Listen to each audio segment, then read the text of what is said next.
and welcome to the Doctor Who review podcast Around the Console. I'm your host, Bob, and on this episode, we are reviewing the Peter Davidson adventure, Earthshock. I'm joined around the console by Suki, John, and Cliff, and no one else, because Craig couldn't be arsed, bless him. I think he's not let us down or anything. No, absolutely not. Lastminute.com as well. Yeah, terrible. Behaviour. And he was the host as well. And he was the hostess with the mostess. Terrible. And he didn't behavior. send anybody a script, so we have no idea what he was going to say. No. So anyway, we carry on regardless. I hope he's having a lovely time, whatever he's doing, and he's off on holiday again. So anyway, that's is he off on holiday again? Yeah, it's like Gloria Hunniford. That's next week. He ain't this week. Next week. Alan Wicker. Oh. Well, that's we'll talk about that later. What? Alan Wicker? Admin checks. We don't want to talk about this. Sorry.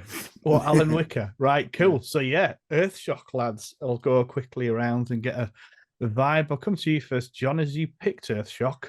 Yeah, I'm fairly positive. I now got reference to what Matthew Waterhouse's character in his audio drama. This is how the reaction to like Adric in this Earthshock serial was. Yeah, he was annoying as fuck. So I can understand where a lot of that come from for Joe Lidster's piece. But yeah, I fairly enjoyed it. Yeah, it was quite good. I quite like Peter Davison. Is it your first time seeing Earthshock? Yeah. Cool. It's okay. Yes, I remember this when I was a kid. First watched it, and it left a lasting impression on me. Back in the day. So old. And I was 11 when this happened. 11 years old. So old. Yeah. So I'm just going to say I think this is a brilliant show, a brilliant serial. And it's a great ending for Adric. So, yeah, really positive from me. It's not really a great ending for Adric, is it? But not a great ending. Matter of opinion, really, yeah. A memorable ending for Adric. Yeah. Memorable. Spoilers, everyone. He dies. Sheps. All right. So I have seen it a couple of times before this run, yeah. But having it together with the audio piece, what we did last time, rewatching it again in a different light, I have to say the big gay bear in me came out, and I had a little blubber at the end because it sort of fitted it all together so well for that story. And I was like, I had to suck back a couple of tears, and John's seen me tearing up before with Twin Peaks, and it was a bit embarrassing, but you know, what I want to know is, I'm a man, I can say it. Did you use the phrase "big gay bear" because Craig isn't here? No, I would have used it then as well. Because that's the perfect Craig line ever. Well, that's very positive. I mean, to people that don't know what we're talking about, we did a bonus episode last time called "The Full Life" by Joe Lidster, in which Matthew Waterhouse does an Adric in an alternate universe, and it's brilliant. Well, we all thought it was brilliant. Hence, John ended up picking Earthshock because it's the death of Adric, which has been a joyous moment in my Doctor Who life, but not so much now. I have to concur with Sheps a little bit there. It is. I reckon it must have changed people's opinions. Just if you listen to the Joe Lidster one, you cannot watch this one in the same mocking manner as you maybe and that's why it was cool to watch it after listening to that.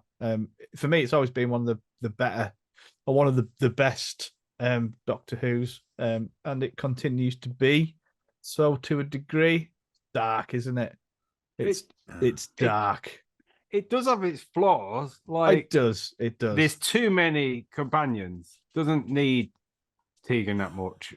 It needs Tegan, but it didn't need Nyssa. Nyssa was that's it. Yeah, Nyssa was because Nyssa was basically doing the same thing all the way through.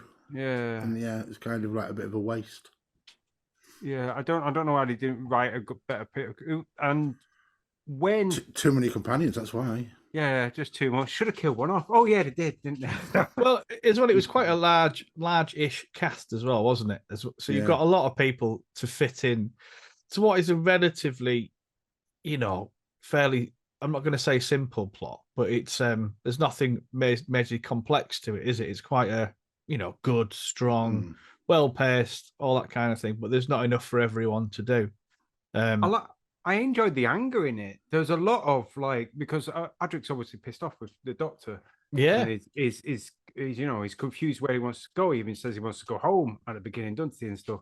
So there's that element into it, which I kind of enjoyed. It's not all happy-go-lucky and everyone's perfect. The Doctor he's got a bit of a ignorance about him, even part of the way through. This seems to be like he's got something else on his mind, and then when it accumulates at the end, I don't know if that's the right word, but you see even the Doctor having feelings, thinking, oh shit, oh bloody hell. Oh, he knows he's messed up. Yeah. And which is good, because you rarely see that in a lot of the Doctors, especially in new stuff, because they never kill anyone in the new stuff, do they? Can't we think of anyone to kill? But with Peter Davison's Doctor, initially, he's got Tegan that's always complaining to him, and he's got Adric, who's now, as we've already listened to his that alternative timeline, where Matthew Waterhouse does say about his character that he was being played as a spoiled teenager. So you got Adric playing up as a spoiled teenager, and Peter Davison, he's just probably got fed up. He's walking around with a grumpy face. Yeah. Or the fifth Doctor, I should say, is just walking around with a grumpy face on him, because he's got people constantly in his ear. I want to go home. I want to do this. I don't like doing this. So he's always having to be a bit annoyed with his companions. And once he's into that position, he just can't relate to him. He keeps fobbing them off. I'm not doing it. I'm not going to do that. It's only as Cliff says right at the end, when he knows he can't do anything to save Adric, the look of shock on his face, and then just seeing his other two companions crying in each other's arms, right? As Cliff says, when he watched it and he cried this time round, I did the same. I did have tears coming down, thinking, oh man, I can remember actually crying when Adric died as an 11-year-old. Because it was such a shock ending. John's smiling at me, but honestly, this is the level I was at, because I was invested in that character. As I said in the previous bonus episode, Adric was a great character for an 11-year-old boy, because you could relate to him, and you could just think, oh, there's a boy traveling with the Doctor on the TARDIS. But when he died, I was gutted, and then to have that silent rolling credits even made even more of a shock. To me, right? Yes. And I've just remembered this time around, because I couldn't remember the silent credits, but now I just remember that's where I first remember seeing them. So why did he leave the show, Matthew Waterhouse? Too many people. It wasn't his choice. There was just too many people, and one had to go, and I think he was the most annoying. Was he the least liked companion at the time, do you think? Longest serving companion, first out.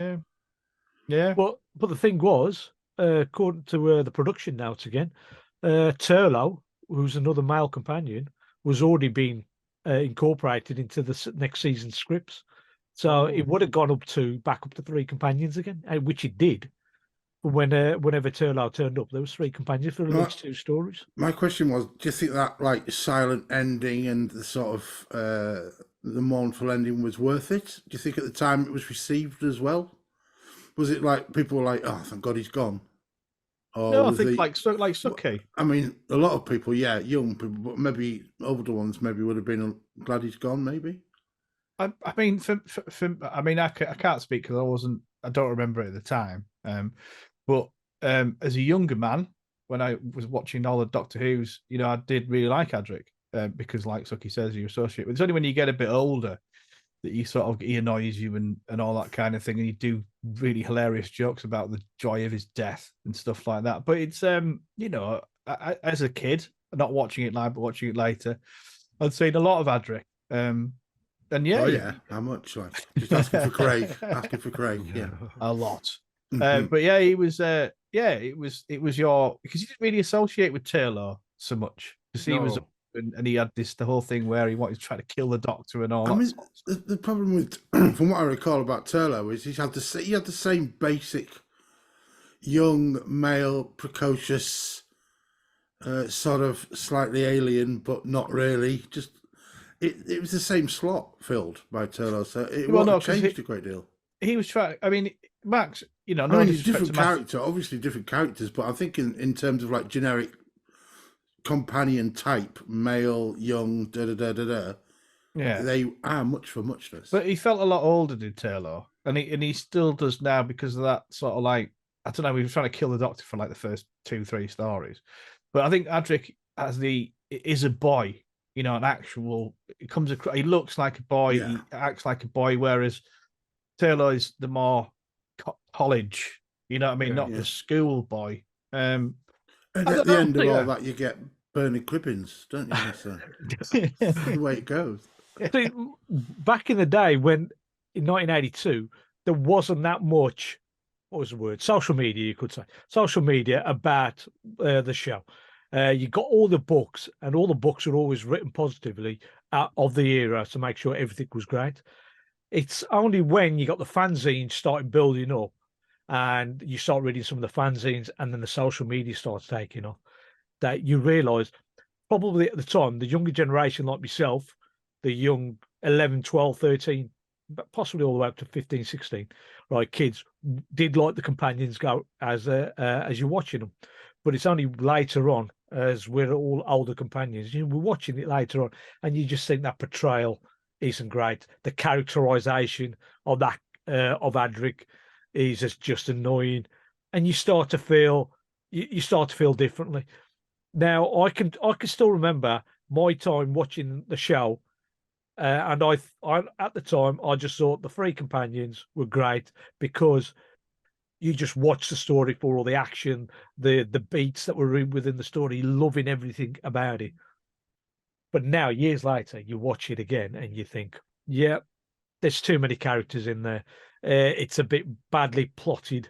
Some of the acting could be a lot better, but you still enjoy it now. I could be Depending saying with on most things, or when you reflect on back. Yeah, I was going to say, yeah. It is. But can I ask you a question, Suki? Being the one No. who watched it first, well, I am anyway. But when I watched it, it was like on a VHS, and I knew the main baddie was the Cybermen because they had it on. But at the time, was it when it was televised? Yeah, you didn't It know. wasn't supposed to have known, was it? No. So it came up as like a bit of a mystery at the beginning. Yeah, I got the feeling they appeared with that in mind. Yeah, but when afterwards, when you bought it, like, you know, dodgy VHSs, it was a Cyberman on the front. He sort of gave that away straight away. Yeah, gave it away straight away. You see, at the time, I wasn't buying. I was going to the library and reading the newspapers as to what the stories are going to be, and not once was it mentioned that the Cybermen were going to come back. And I think I even bought Doctor Who weekly magazine, possibly at the time, or monthly. I can't remember what it was at the time, but it did say there was going to be a story called Sentinel. Again, doesn't mention anything. When it got changed to Earthshock, you still no idea what it's all about. And as it says in the Radio Times, it never once mentioned Cyber Lieutenant or Cyber Leader. They were just put down as Lieutenant and Leader, so you have no idea that there was Cybermen. So when that end of that first episode, you see the new look Cybermen, you're immediately going, wow, it's Cybermen. Yeah. See, I would have liked that, Buzz. I would have liked that feeling. Immediately, first time, reaction, it's Cybermen. Wow. Brilliant, fantastic. You want to see that? And then you have the following episode or the one after, you had the flashbacks. Yeah. The flashbacks, because we just had. Yeah, even watching it, you know, on VHS, that was just anything with a little montage was like, you know. We just had the 5 Faces of Doctor Who, which was like 5 different stories to prepare ourselves after 7 years of Tom Baker for Peter Davison coming along. And then we had them within the episode, just having these 3 or 4 clips of Hartnell, Patrick Troughton and Tom Baker, and you just think, oh, I love this. Absolutely fantastic. Brilliant. And you just you going around with a happy smiley face on you for at least a week before they showed the next 2 episodes. So yeah, I just loved the way they got this episode together, kept it a secret and surprised you as you were watching the episode. Yeah. So yeah, it was a surprise clip. It's a shame because it'd be so hard to do any surprises now. Even though they do bring up 1 or 2, you know, within it, but you sort of know something's coming. They do manage it for a number of shows, but the amount of effort taken to do that is quite supreme. I don't think people were necessarily that bothered, maybe, back then as much as not as much as they are now about finding out stuff. It just they were going to watch it on Well, telly. the thing is, back then they never found out stuff because there wasn't anything to find Yeah. out. Nobody had any. There wasn't any Twitter pages where somebody's seen it already was putting Yeah. up. But the the other plot. thing with the other thing with this was John Nathan Turner blocked any gallery viewings, because when they used to record episodes, they allowed people to see the from the gallery the recordings taking place. But for this story, he just told the powers that be, the BBC, do not open the gallery so people can see the episode these being recorded, so nobody will be Oh, that's spoiled. fantastic. Again with the Radio Times cover, whereas he's done it in the past when he would go around having Radio Times covers to spoil certain things. This time round, this time round, he just turned around and says, "No, there will be no Radio Times cover to spoil the fact that the Cybermen coming back for this episode." Did So you say he there's a kept it well. book on John Nathan Turner? Did you read it, Bob? Yeah, it's like it's basically those I'll have emails. to get that. It's cool. It's just like his diary, basically. Not even he didn't have emails. He had it was like a diary that his production assistant kept, or just all these sort of notes, from throughout his era. A lot of it's like went to dinner with so and so, did all this. It's very interesting listening to it, because it was a one-off as JNT but it was what I loved as well about the beginning was you were on board the TARDIS in Adric's bedroom, stuff like that. Like it was the TARDIS was presented as more of a home, which you barely see that, and you did see it a little bit more at this time. But I thought that was really cool. Just to have, this is where they live and they sleep. In Hartnell's time, they did it a little bit more, but it had not been done for a long time. It's like TARDIS out, go, so it was cool. We did have it with a bit earlier on with Romana's, I think, room. We had a little bit in there, but this, and then a bit later on we had it with Tegan's room. But this Adric's room is great, having like little bits from previous stories. And it's that's that. I thought I thought it was nice because it ticks a lot of boxes.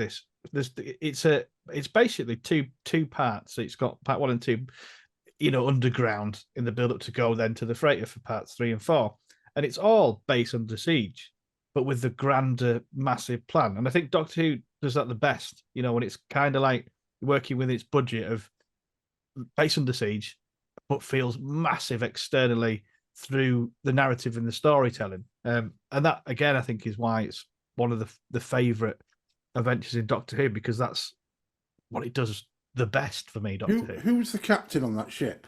Beryl Reid. Oh, Beryl Reid. Yeah, Beryl Reid.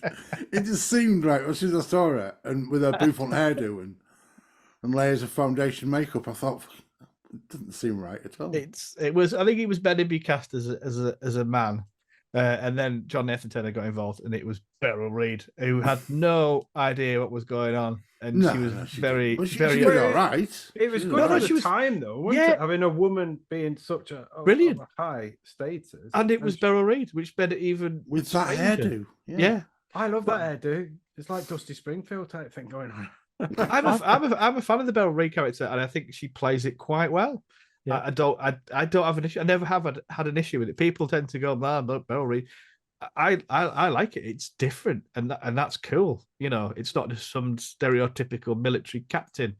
It's Beryl Reid. So yeah, it's nice. The supporting cast are brilliant. I think Scott's great.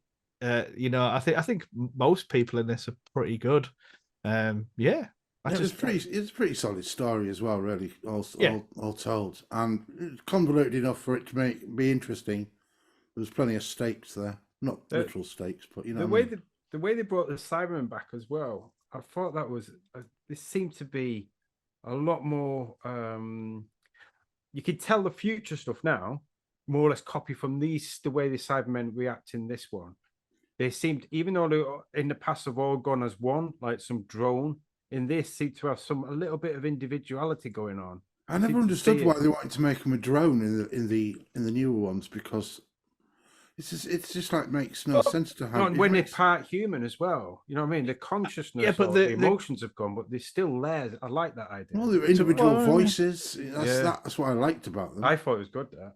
Well, I think I kind of always want them to be the Borg. So when they are acting differently, I find it not as menacing. These are quite the Borg's gas. But what you said there, though, I love it. I love the fact that yes, they have had the emotions removed, but they are individuals as humans. Yeah. I love that. Still Never got that. thought of that. Never thought of that. So yeah, that's Well, good. the Cybermen have always been sort of individual in all the stories that they've been. Right? Yeah. It's only, as Cliff says, it's later on. It's only the in the copy new paste CGI era. Yeah, but I don't think that's been on purpose, though. That's not been like. I think that's I know what you mean. It's just because the actors and budget and costume and different sizes of humans and people. Whereas when you've got the CGI, or you're looking to make it more of an army, an identical manufactured I think army. you do that, you lose something in the process. But you might do that, but the army aspect of this is sort of ruining some of the special effects. In this, is especially what I think episode 3 episode 3 cliffhanger, where you got the Cybermen walking towards the camera, and they're supposed to be like 3 rows, walking straight towards the camera. You think, oh, massive! There's loads of them, and then all of a sudden, an arm suddenly vanishes because the screen incorporates the picture. So you knew all of a sudden you take it straight out of the viewing. But you wouldn't notice that as an 11-year-old. I did. I remember now. I did notice it. On the initial. I remember that one. I think the cliffhanger was great, but I didn't remember straight away. I think, the special effects are a bit dodgy here because the arm suddenly vanishes on at least 2 of the Cybermen as they're walking towards you. Well, I thought as a Doctor Who, when you watch it, you expect stuff like that. So I always try to see past it and watch it as a story, especially previous eras. Yeah.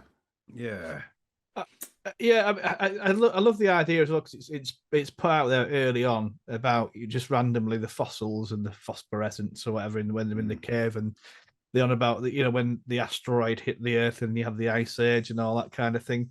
That's like a hammer over the head for later, and that's good. And I love the fact that it is because Adric was trying to solve this puzzle, which we'll never know if he did or didn't, and that was the cause. He didn't. He died in a massive explosion. I know.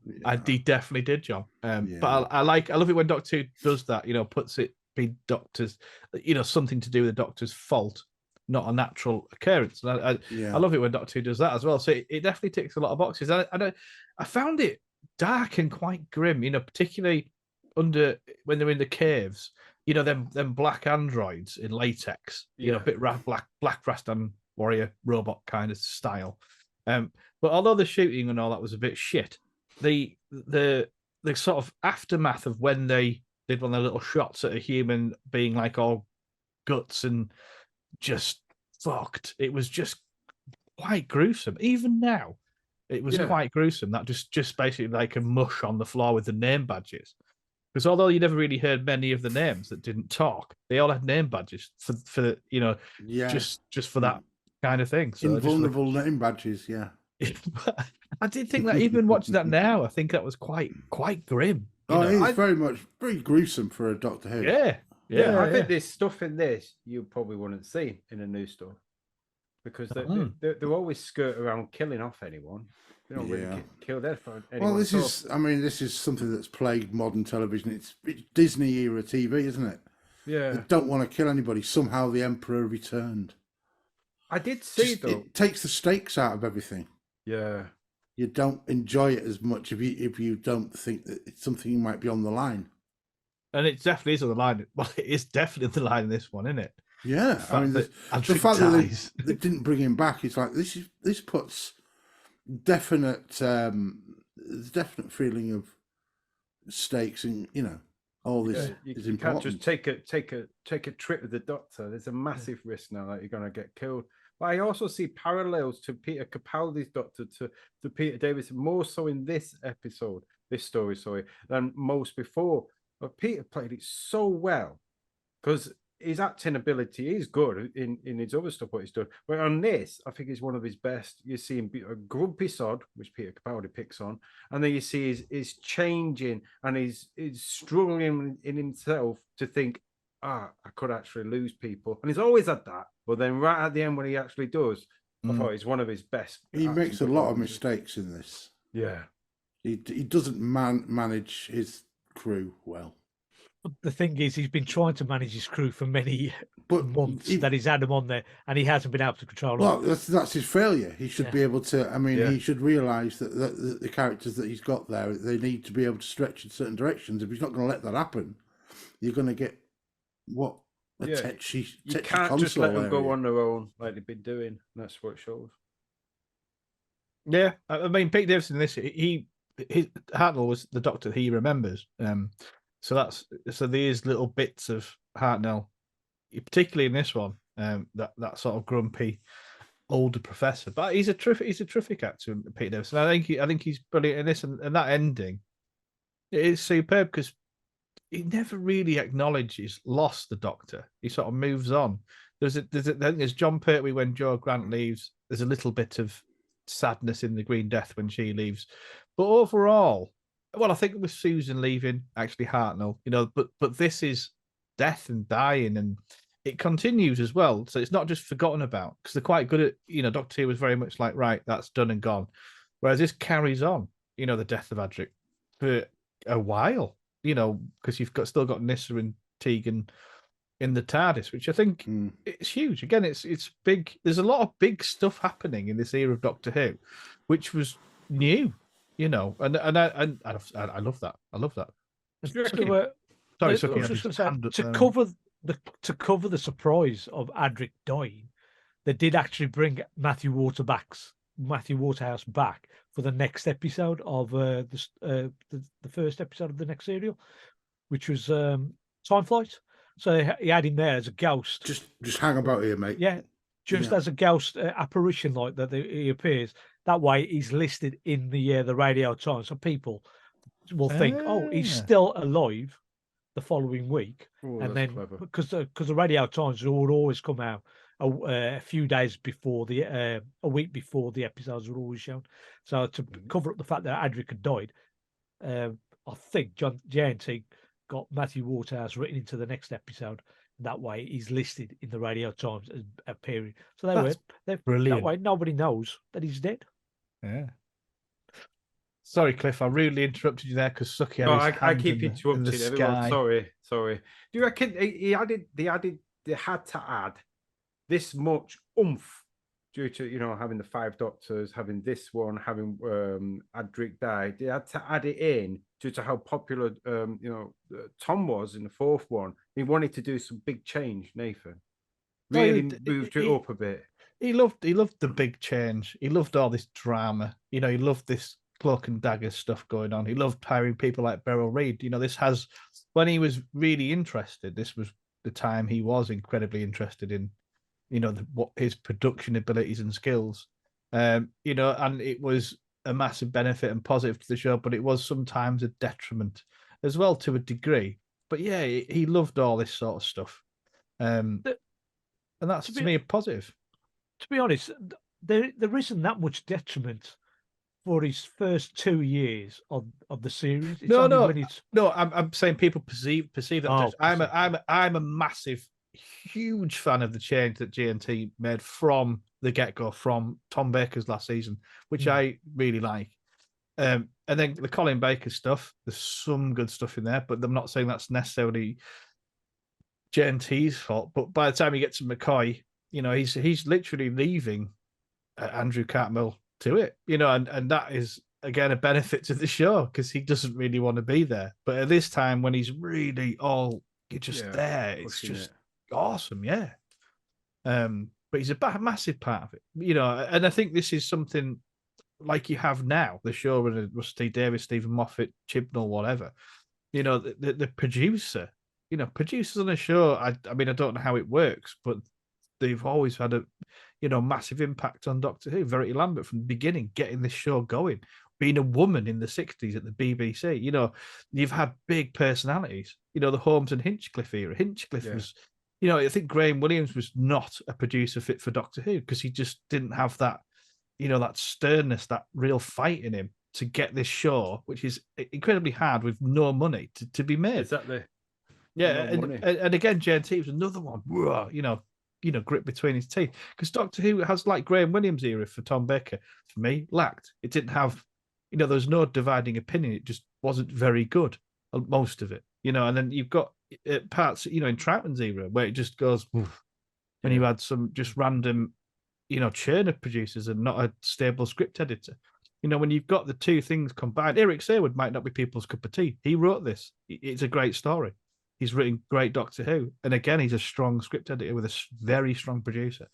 Doctor Who and television should divide opinion as well. Because if you're getting something that's just like whatever, you're not making, something if people aren't divided one way or another, like they love it.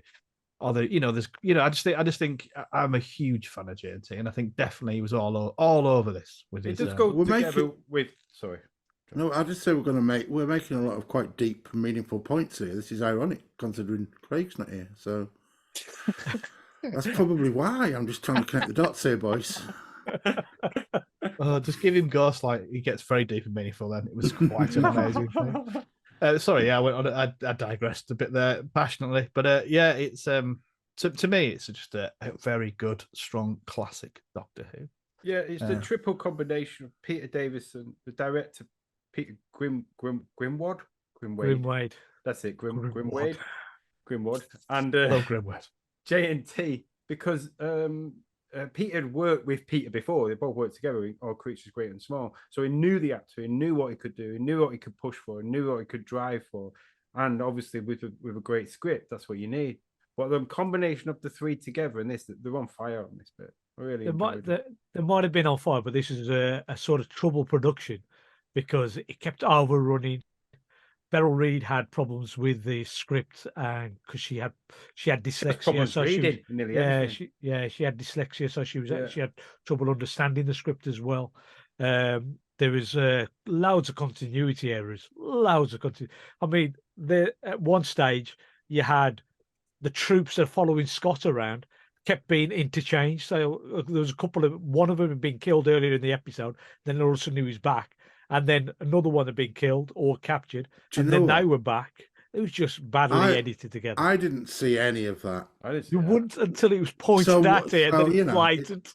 To be fair, if it passes the first sighting John test, it's fine. It's fine.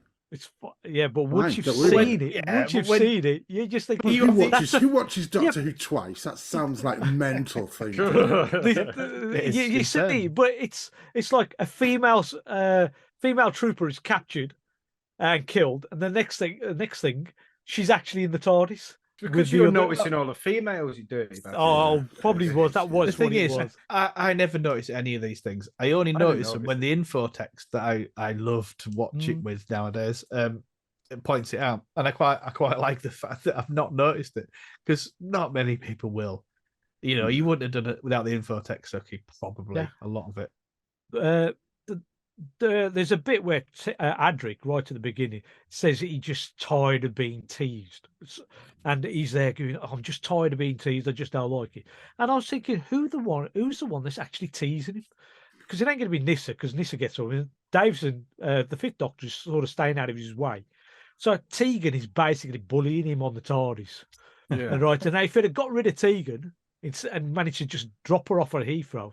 Right, a lot of his troubles would have gone away. The Fifth Doctor's troubles would have gone away because he wouldn't have had a crew which was sort of infighting or bullying each other, and he'd have had a happy crew. So you're blaming his death on Tegan? Wow! No, I'm not blaming Tegan. I'm blaming Tegan. I am blame onto a female cast member. Love it. I am blaming Tegan, right, for everything that happened within that crew. I don't think it was necessarily bullying, but like any young teenager, I think they're not being listened to. So again, it was quite well written from that. But you don't see what was happening off camera. You don't know. You don't know what was really happening. Look at you, little ball prick. When this would sneak into his room and punch him repeatedly in the balls. None of that was shown on TV. It was BBC. Why would they do that? Yeah. Who cut your hair, your mum? Stuff like that, probably. I don't know.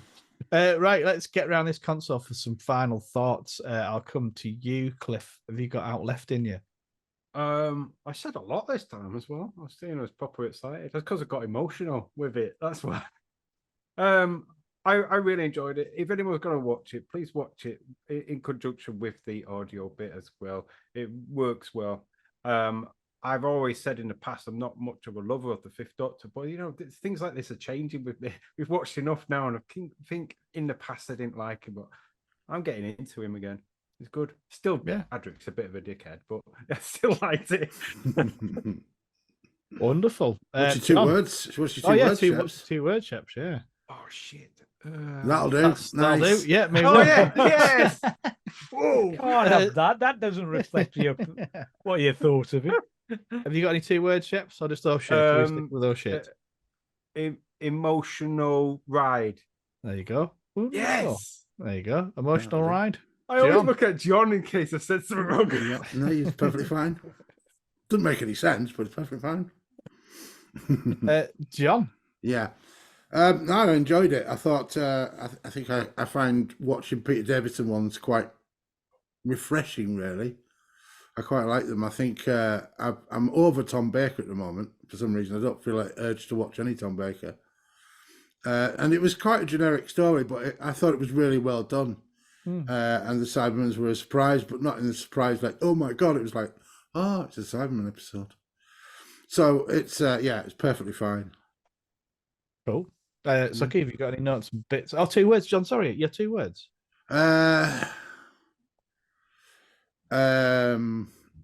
Cheese whiz. Cheese whiz. Right, awesome. Emotional ride and cheese whiz. It's okay. This has got the first use of the word, the phrase "Braveheart Tegan," which I would end up using quite often. And the cyber leader uses excellent about 13 times during the whole, which is another thing that would end up coming back on a number of occasions. If people follow Janet Fielding on Twitter, her Twitter name is JM Mouth on Legs, and this is the first time that she uses that in here as well. There's a scene where there's two Cybermen just standing there gossiping, and you're just thinking, what the hell are they talking about? The weather, whatever. I love that. Oh, just terrible. As I said, there's loads of continuity errors in here, but there's one where in complete view, there's a chap standing there with a clipboard in the middle of an action scene. And you just think, well, how the hell did that manage to get onto the actual finished product? And it's just terrible. And one of the reasons I think that is because Val McCribbin, who's the assistant floor manager, also played the crew, one of the crew members being killed off. So she was too busy acting to remember what to do. And my two words in the end is missing Adric. And I have been for a while, especially after last month's little audio and this story now.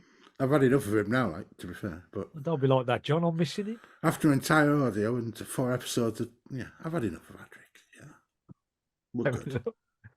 Wonderful. It's just always been a very strong story, and I've always enjoyed it, and was definitely incredibly shocked. I got the feeling, right, in the past when we've mentioned Earthshock or mentioned it, it's not a well-regarded episode. Or yes, well-regarded. It is. Right, okay, that's good. I think Adric was in it. We didn't really appreciate him until now. Right. Yeah, and I think there's definitely something in that, Cliff. Yeah, but it's very, very. It's basically you've got a resurrection of the Daleks and Earthshock in that Eric Saywood both wrote, and they're very similar. But they're very, very similar, but both really good, strong, and quite dark. But yeah, no, it's definitely from me, and I was shocked when Adric died, so I'm going to go was shocked with my 2 words. I saw how you did that. Thanks very much. Let's pick some more stories for next time. Yeah, what are we watching next time? Well, I've got my dice ready to roll. Do you know what Craig's pick is? Yeah, yes, I do. I do. Cool. Right, let's have that one. Let's have what he says. I bet it's that Kylie one again. So Craig has picked the Gunfighters. Oh, yeah, Hartnell. Yeah. which is his favourite story of all Doctor Who. Right, no. Oh, no. has he actually picked that? Or he Yeah, decided- yeah. Oh, no, he he said just that. text me now. By the way, incidentally, Bob, are you in any way going to be watching maybe Gunfighters in the nearby future as part of a rewatch or anything? It depends what the dice says. All right, okay. So it's all on So the Craig's dice. pick is the gunsling. Good, yeah, right. The gunfighters. Yeah, that's correct. What's your pick, Bob? Just out of interest. I might go with the mutants, John Pertwee, series 9. I think I'm. Oh. Yeah, I'm going to bring out a bit of Pertwee. So yeah, the mutants for me. No. It's okay. Well, on what? Because we've just had androids in here, I thought I wanted to try and watch the Android Invasion, Tom Baker story. Oh, nice. Oh, That's- John just said he didn't want any more Baker. I know, No, but Suki doesn't give a shit. what I think. Davison, I think he said. Davison. Nope. And, What about you, Sheps? I was going to go for the Twin Dilemma. Oh wow. Who's Oh, that? wow. Why? What's that? Colin, Colin Baker's first adventure. Amazing it is. I like Yep. it. I'm going to go for the Twin Dilemma as well. Oh my gosh. It's a Right. terrible story, John. Terrible. Oh. Right, I've changed my mind. I'm going to go with The Voyage of the Damned. Oh wow. You're sticking Oh. up for Craig. Yeah. Haven't we done that recently? Haven't Sure Yeah, we? we Yeah, have. we've Yeah, done that but for the fuck you. This is the price you pay for asking me. But we have done this. Have we Yeah. done? Only, Yeah, only yeah. the last year. Yeah, No, really, you can't- really you recently. can't. You can't. All right, then Rose. We've done Rose. Yeah. It's the last Yeah. episode. Yeah, yeah. I think there's a rule that we can't pick the same. All right. Then. Can't pick again. I'll go with the mutants then because I don't want Tom Baker and I don't trust anything Shep says. Right. let's roll this dice. It's 3. It's me. So that's the mutants. Oh, we win. Oh. Nice. Yeah, we win. So yeah, mutants. What are you grumbling at, Sucky? It's such a. He's going to have to find the DVD of it to Bring show out the his YouTubes. DVD. It's got no DVDs in it. It's on the series. Going to That get his box knob set, out innit? afterwards. So that's all. Yeah, but this is the easier to hand in it for all the What? Then your YouTubers. knob? Yeah. Yeah. Yeah, but that's for later, John. For me, Right. just for me and you together. What, the around the console after hours? Yeah. Yeah. What's a special. Sucky with his knob out live on Yeah. YouTube? That's it. Just that. Nothing Wonderful. else. Nobody's speaking. Just doing helicopters. All you can hear at the background Yeah. is somebody else going. Oh wow. Yeah. Yeah. Think I'm about really glad that didn't pick up. think about Babe Station. Yeah, Wow. it's with Yeah. Sucky. Only Slash- fans. Slash Only fans in it. QVC for DVDs as well. Only fans in it, not Babe Station. Only fans these days. It's like ZZ Top better Nude. return. That's what it is. Right. Well, thank you for joining us in this episode. It's been a pleasure. So up next we have the mutants in our main thing, but we have a bonus landing in the form of Davros. Big finish as well. Yeah.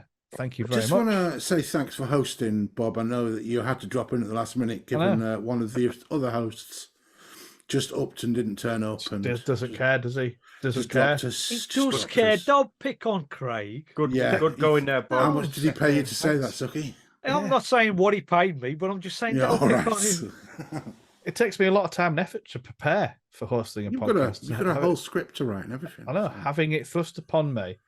Yeah. Craig thrusting it upon me in such a manner. Tried to thrust it on me, but I managed to get away with it. You did, yeah.